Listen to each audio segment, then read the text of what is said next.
बहुत समय पहले की बात है। एक साहूकार के 7 बेटे और उनकी एक बहन करवा थी। सभी सातों भाई अपनी बहन से बहुत प्यार करते थे, यहाँ तक कि वे पहले उसे खाना खिलाते और बाद में स्वयं खाते थे। एक बार उनकी बहन ससुराल से मायके आई हुई थी। शाम को भाई जब अपना व्यापार व्यवसाय बंद कर घर आए तो देखा उनकी बहन बहुत व्याकुल थी।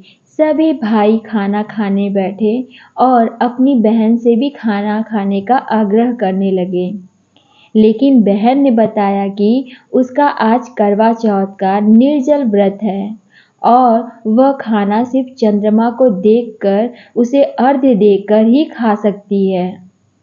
चूंकि चंद्रमा अभी तक नहीं निकला था, इसलिए वो भूख प्यास से व्याकुल हो उठी थी। सबसे छोटे भाई को अपनी बहन की हालत देखी नहीं गई और वह दूर पीपल के पेड़ पर एक दीपक जलाकर चलने की ओट में रख दिया।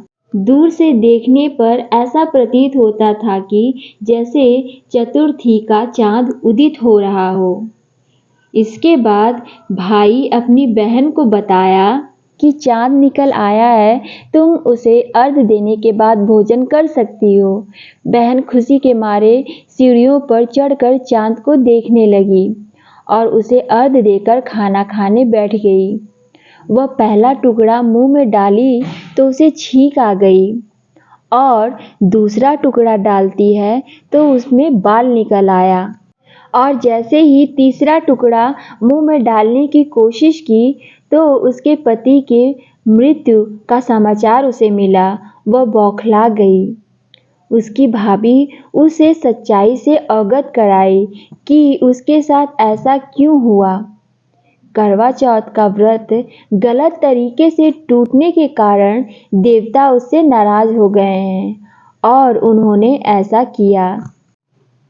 सच्चाई जानने के बाद करवा निश्चय की कि वह अपने पति का अंतिम संस्कार नहीं होने देगी और अपने सतीत्व से उन्हें पुनर्जीवन दिलाकर रहेगी। वह पूरे 1 साल तक अपने पति के शव के पास बैठी रही, उसकी देखभाल की, उसके ऊपर उगने वाले सुईनुमा घास को वह एकत्रित करती जाती। 1 साल बाद फिर करवा चौथ का दिन आया। उसकी सभी भाभियों ने करवा चौथ का व्रत रखा। जब भाभियां उससे आशीर्वाद लेने आती तो वह प्रत्येक भाभी से यम सुई ले लो, पी सुई दे दो, मुझे भी अपनी जैसी सुहागिन बना दो, ऐसा आग्रह करती। लेकिन हर बार भाभी उसे अगली भाभी से आग्रह करने को कहकर चली जाती। इस प्रकार जब छठे नंबर की भाभी आई तो करवा उससे भी यही बात दोहराई। तो उसकी भाभी ने कहा, चूंकि सबसे छोटे भाई की वजह से उसका व्रत टूटा था, अतः उसकी पत्नी में ही शक्ति है कि वह तुम्हारे पति को दोबारा जीवित कर सके। इसलिए जब वह आए तो तुम उसे पकड़ लेना और जब तक वह तुम्हारे पति को जिंदा न कर दे उसे नहीं छोड़ना। ऐसा कहकर वह चली गई।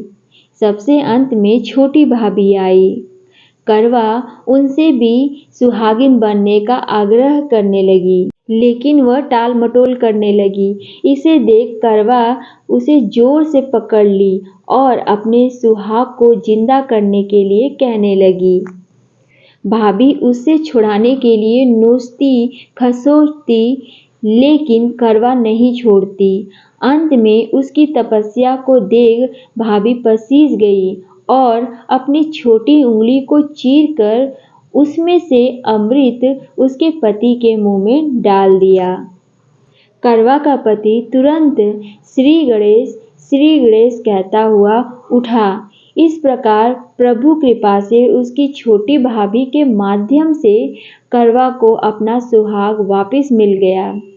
हे श्री गणेश, माँ गौरी, जिस प्रकार करवा को चिर सुहागन का वरदान आपसे मिला, वैसे ही सभी सुहागिनों को मिले। सो गाइज, आप लोगों को ये स्टोरी कैसी लगी? आई होप अच्छी लगी होगी। और इस बार करवा चौथ 1 नवंबर को है, तो आप सभी लोगों को एडवांस में हैप्पी करवा चौथ। सो मिलते हैं नेक्स्ट वीडियो में। और अगर आप मेरे चैनल पे नए हैं तो प्लीज़ मेरे चैनल को सब्सक्राइब करिए, सपोर्ट करिए। Thanks for watching.